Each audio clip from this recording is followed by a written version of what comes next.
Os Apócrifos. Pseudo-epígrafo da Gênese. Livro de Melquisedeque. A criação do universo. Antes que existisse uma estrela brilhante, antes que houvesse melahins a cantar, já havia um céu. O lar do Eterno, o único Elohai. Perfeito em sabedoria, amor e majestade, viveu o Eterno uma eternidade antes de concretizar o seu lindo sonho na criação do universo. Os incontáveis seres que compõem a criação foram todos idealizados com muito carinho. Desde o íntimo átomo às gigantescas galáxias. Tudo mereceu a sua suprema atenção. Movendo-se com majestade, iniciou a sua obra da criação. Suas mãos moldaram primeiramente um mundo de luz. E sobre ele, uma montanha fulgurante, sobre a qual estaria para sempre firmado o trono do universo. Ao monte sagrado, o Eterno denominou Sião. Da base do trono, o Eterno fez jorrar um rio cristalino para representar a vida que dele fluíra para todas as criaturas. Como sala do trono, criou um lindo paraíso que se estendia por centenas de quilômetros ao redor do Monte Sião. Ao paraíso, deu o nome de Éden.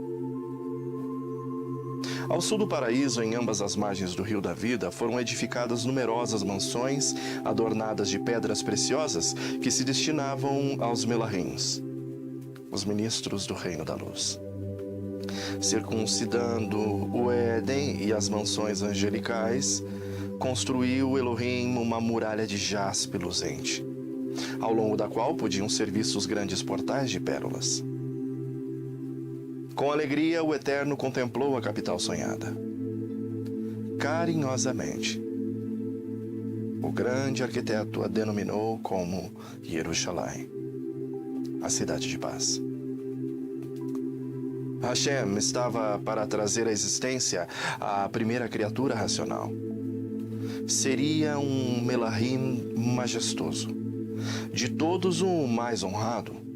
Adornado pelo brilho das pedras preciosas, esse melahim viveria sobre o Monte Sião como representante do Rei dos Reis diante do universo. Com muito amor, o Criador passou a modelar então o primogênito dos melahims. Toda a sabedoria aplicou ao formá-lo, fazendo-o perfeito. Com ternura, concedeu-lhe a vida. O formoso melahim, como que despertando de um profundo sono, abriu os olhos e contemplou a face de seu autor. Com alegria, o Eterno mostrou-lhe as belezas do paraíso, falando-lhe de seus planos que começavam a se concretizar. Ao ser conduzido ao lugar de sua morada, junto ao trono, o príncipe dos melahims ficou agradecido e com voz melodiosa entoou o seu primeiro cântico de louvor. Das alturas de Sião descortinava-se aos olhos do formoso melahim Jerusalém em uma vastidão e esplendor. O rio da vida, ao deslizar sereno em meio à cidade, assemelhava-se a uma larga avenida, espelhando as belezas do jardim do Éden e das mansões angelicais.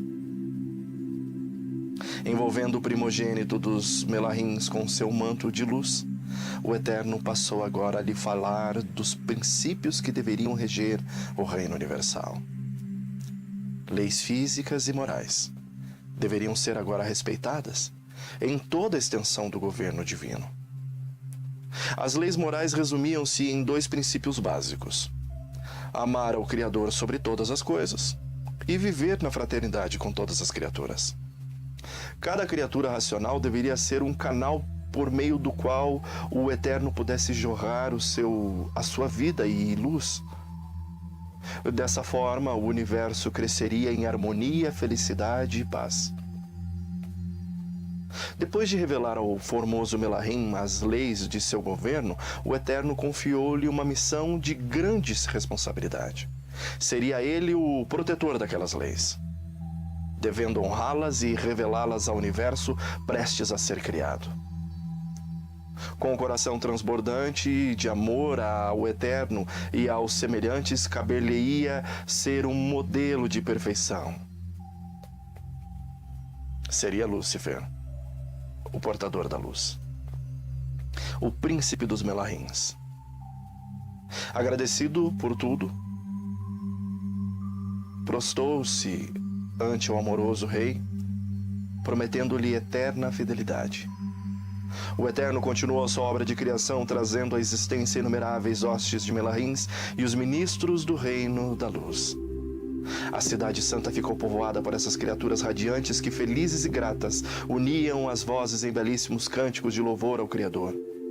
O Eterno traria agora à existência o universo, que, repleto de vida, giraria em torno de seu trono firmado em Sião.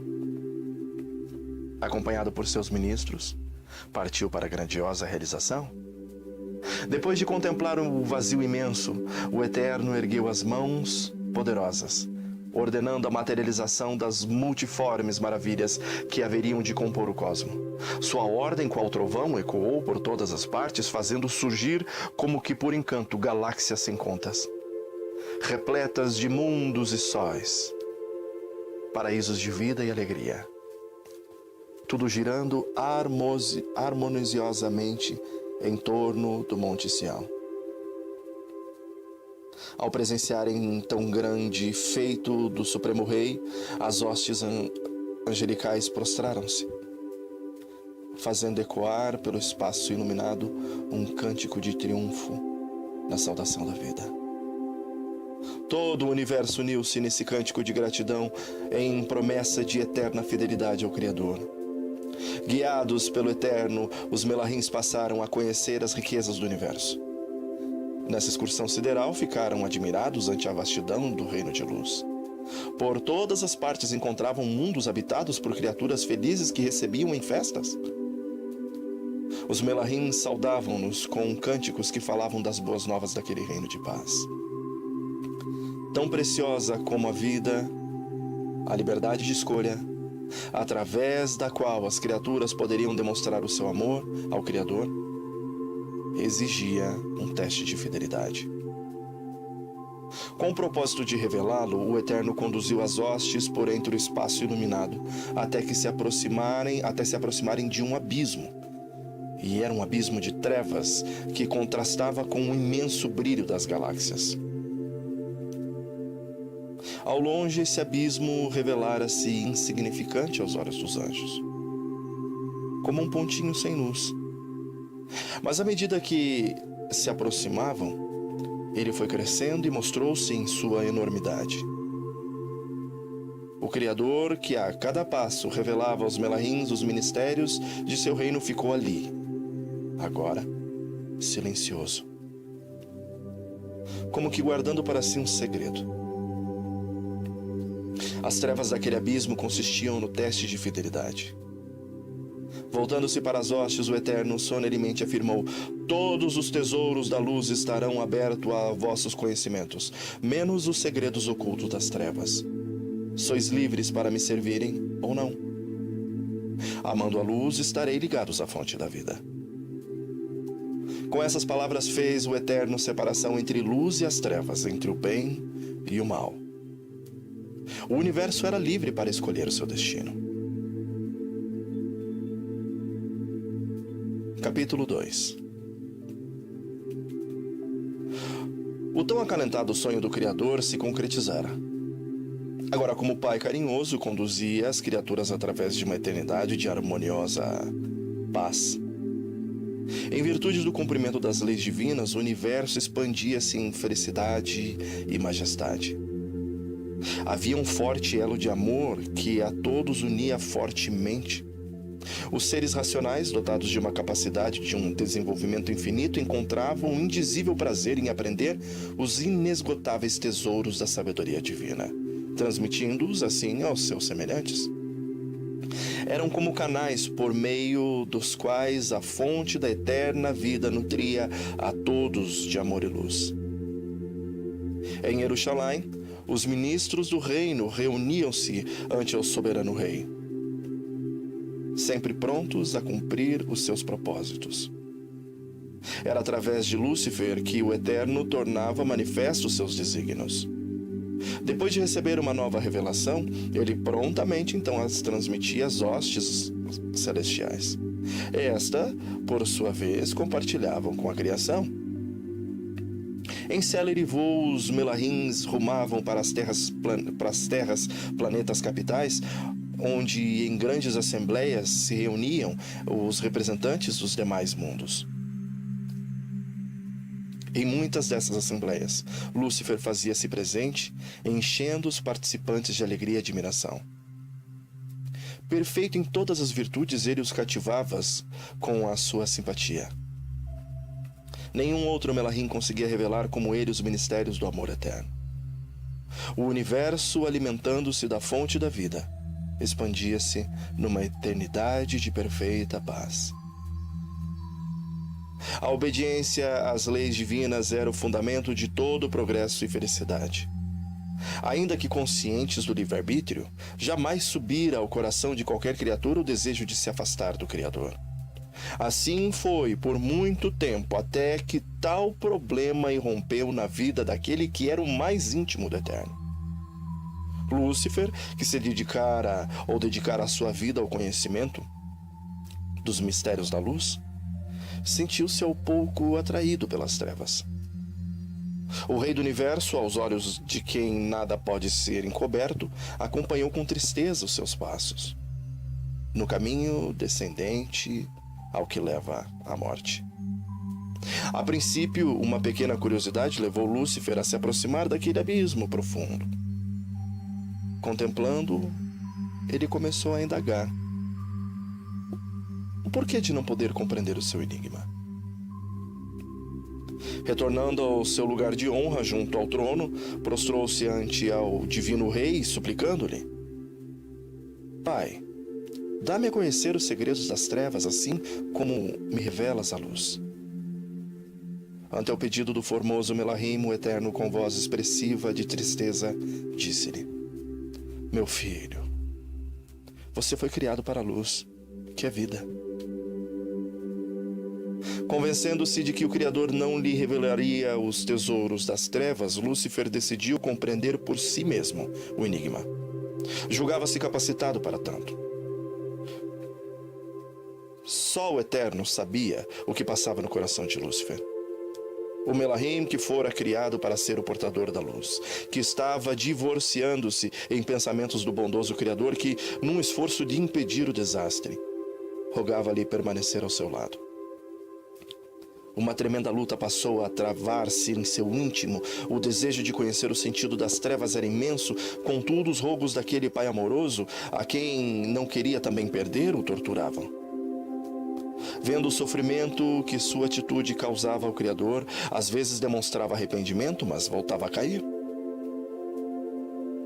Ora, antes de criar o universo, o Eterno já previra a possibilidade de uma rebelião. O risco de conceder liberdade às criaturas era imenso, mas sem este dom a vida não teria sentido. Ele queria que a obediência fosse fruto de reconhecimento e amor. Por isso decidiu correr o grande risco. Ainda que prosseguisse na busca do sentido das trevas, Lúcifer não pretendia abandonar a luz. Esforçava-se para chegar a uma combinação entre essas partes que, no reino do Eterno, coexistiam separadas. Finalmente, com um sentimento de exaltação, concebeu uma teoria enganosa que pretendia apresentar ao universo como um novo sistema de governo, superior ao governo do Eterno. Dominou a sua lei, a ciência do bem e do mal. Estruturada na lógica, a ciência do bem e do mal revelou-se atraente aos olhos de Lúcifer, parecendo descerrar um sentido de vida superior àquele oferecido pelo Criador, cujo reino possibilitava unicamente o conhecimento experimental do bem.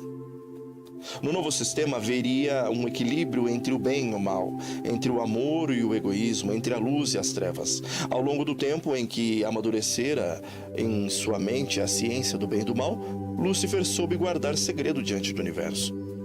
Continuava em seu posto de honra, cumprindo a função de portador de luz. Contudo, por mais que procurasse fugir de seu semblante, já não revelava a alegria em servir o Eterno. O divino rei, que sofria em silêncio, procurava, por meio de suas revelações de amor, preparar as criaturas racionais para a grande prova que se aproximava. Sabia que muitos dariam ouvido à tentação, voltando-lhe as costas. A noite da provação faria sobressair, contudo, os verdadeiros fiéis, aqueles que serviam a Criador não por interesse, mas por amor. Ao ver que a hora da prova chegara e que Lúcifer estava pronto a atraí-lo diante do universo, o Eterno, que jamais cessara de revelar os tesouros de sua sabedoria, tornou-se silencioso e contemplativo.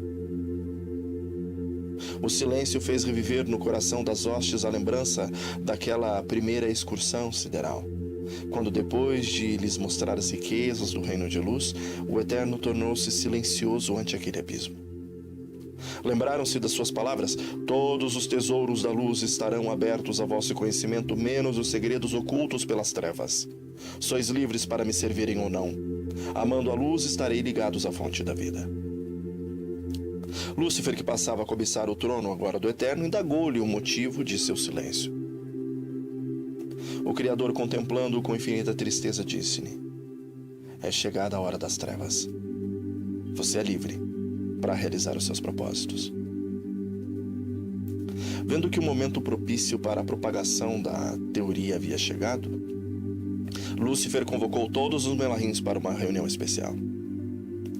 As hostes, desejosas de conhecer o significado do silêncio do Pai, tomaram seus lugares junto ao magnífico Melahim, que sempre lhes revelava os tesouros do reino da luz. Lúcifer começou seu discurso exaltando, como de costume, o governo do Eterno. Num amplo retrospecto, lembrou-lhes das grandiosas revelações que os enriqueceram em toda aquela eternidade. O silêncio divino apresentou como sendo a indicação de que o universo alcançara a plenitude do conhecimento oriundo da luz. Silenciando, o Eterno abria-lhes o caminho para o entendimento dos mistérios que ainda não são sondados, mantidos até então além dos limites do seu governo. Surpresas, as hostes tomaram conhecimento da experiência de Lúcifer sobre as trevas. Com eloquência, ele falou-lhes da ciência do bem e do mal, indicando-a como o caminho das maiores realizações. O efeito de suas palavras logo se fez sentir em todo o universo. A questão era decisiva e explosiva, gerando pela primeira vez a discórdia. Os seres racionais, em sua prova, tinham de optar por permanecer somente conhecimento da luz, o qual Lúcifer afirmava haver chegado ao seu limite, ou se aventurar no conhecimento da ciência do bem e do mal. No começo, até os Melahins debateram-se diante da questão, sendo logo depois todo o universo posto à prova. Dir-se-ia que a ciência do bem e do mal haveria de arrebanhar a maior parte das criaturas, mas aos poucos, muitos que a princípio se empolgaram com a teoria, despertaram para a ilusão da mesma, reafirmando a sua fidelidade ao reino da luz. Ao fim desse conflito, que se arrastou por longo tempo, revelou-se 1/3 das estrelas do céu ao lado de Lúcifer, e as restantes ainda que abaladas pela prova do Eterno. A ciência do bem e do mal fora apregoada por Lúcifer como um novo sistema de governo. Mas como exercê-lo se o Eterno continuava reinando em Sião? O conselho formado então pelos Melahins rebeldes passou a tratar disso. Decidiram finalmente solicitar-lhe o trono por um tempo determinado, no qual poderiam demonstrar a excelência do seu novo sistema de governo. Caso fosse aprovado pelo universo, o novo sistema se estabeleceria para sempre. Caso contrário, o domínio retornaria para o Criador. E foi assim que Lúcifer, acompanhado por essas hostes, aproximou-se daquele pai sofredor, fazendo-lhe tal pedido. O Eterno não era ambicioso, apenas queria bem às suas criaturas. Se a ciência do bem e do mal consistisse realmente num bem maior, não se oporia à sua implantação, cedendo o trono aos seus defensores. Mas ele bem sabia que aquele caminho conduziria à infelicidade e à morte. Movido por seu amor protetor, o Criador desatendeu o pedido das hostes rebeldes, que se afastaram enfurecidas. Lúcifer e as suas hostes passaram a acusar o rei divino, proclamando ser o seu governo de tirania. Afirmavam ser a sua permanência no trono a mais patente demonstração de sua arbitrariedade. Não lhes conceder a liberdade de escolha. Por que neutralizá-la agora, impedindo-os de pôr em prática um sistema de governo superior? As acusações das hostes rebeldes repercutiam por todo o universo, fazendo parecer que o governo do Eterno era de fato injusto. Isso trouxe profunda angústia àqueles que permaneciam fiéis ao reino da luz. Não sabendo como refutar tais acusações, essas criaturas emudecidas pela dor moral ansiavam pelo momento em que as novas revelações procedentes do Criador pudessem aclarar-lhes os mistérios desse grande conflito. As acusações e blasfêmias das hostes rebeldes alcançavam o ponto culminante quando o Eterno, num gesto surpreendente, ergueu-se de seu trono, como que pronto a deixá-lo. Os infiéis, na expectativa de uma conquista, aquietaram-se, enquanto um sentimento de temor penetrava no coração dos súditos da luz. Entregaria a ele o domínio de toda a criação para livrar-se das vis acusações? De acordo com a lógica a partir da qual Lúcifer fundamentava seus ensinamentos, não restava outra alternativa ao Criador. Nessa tremenda expectativa, o universo acompanhava os passos de Elohim. Num gesto de humildade, o Criador despojou-se de sua coroa e de seu manto real, depondo-os sobre o seu alvo trono. Em seu semblante não havia expressão de ressentimento ou ira, mas de infinito amor e tristeza. Com solenidade, o Eterno proclamou que o momento decisivo chegara, quando cada criatura deveria selar sua decisão ao lado da luz ou das trevas. Numa ampla revelação, alertou para as consequências de um rompimento com a fonte da vida. Lúcifer e seus seguidores estavam conscientes da seriedade daquele momento. Vendo que o trono permanecia vazio, Lúcifer e suas hostes, dominados pela cobiça, romperam definitivamente com o Criador. Ao ver um terço de seus súditos transpor as divisas da eterna separação, Elohim deixou extravasar a dor angustiante que por tanto tempo martirizava seu coração, curvando-se em inconsolável pranto. Contemplando seus filhos rebeldes, ergueu a voz de uma lamentação dolorosa, dizendo: meus filhos, eu já não posso mais chamá-los assim. Queria tanto tê-los nos meus braços. Lembro-me quando eu os formei com carinho. Vocês surgiram felizes e perfeitos em acordes de esperança e eterna harmonia. Vivi para vocês, cobrindo-os de majestade e poder. Vocês foram a minha alegria. Por que seus corações mudaram tanto? O que mais poderia eu ter feito para fazê-los permanecer comigo? Hoje minha alma sangra em dor pela separação eterna. Como olharei para os lugares vazios onde tantas vezes rejubilantes ergueram as vozes em hosanas e festivas? Sem me vir à mente um misto de felicidade e dor. Saudade infinita já invade meu ser. Eu sei que será eterna. Hoje meu coração rompeu e quebrou-se. As cicatrizes eu carregarei para sempre. Depois de proclamar em pranto tão dolorosa lamentação, o Eterno, dirigindo-se a Lúcifer, o causador de todo mal, disse: Você recebeu o nome de honra ao ser criado. Agora não mais o chamarão de Lúcifer, mas de Satã, o Senhor das Trevas. Depois de lamentar a perdição das hostes rebeldes, o Eterno, em lentos passos, ausentou-se do jardim. Sim, do jardim do Éden, lugar do trono universal, onde seria agora a sua morada. As hostes fiéis acompanharam reverentes os seus misteriosos passos de abandono que pareciam desencerrar um futuro difícil de sofrimentos e humilhações. Ocupariam os rebeldes o trono divino, profanando com o domínio do pecado? Essa indagação torturava o coração dos súditos do Eterno, deixando a sua amada cidade. O Senhor da Luz conduziu-se em meio às glórias do universo, em direção a um abismo imenso, a respeito do qual silenciara até então. Ali deteve-se, mais uma vez, emudecido, enquanto parecia ler nas trevas um futuro de grandes lutas.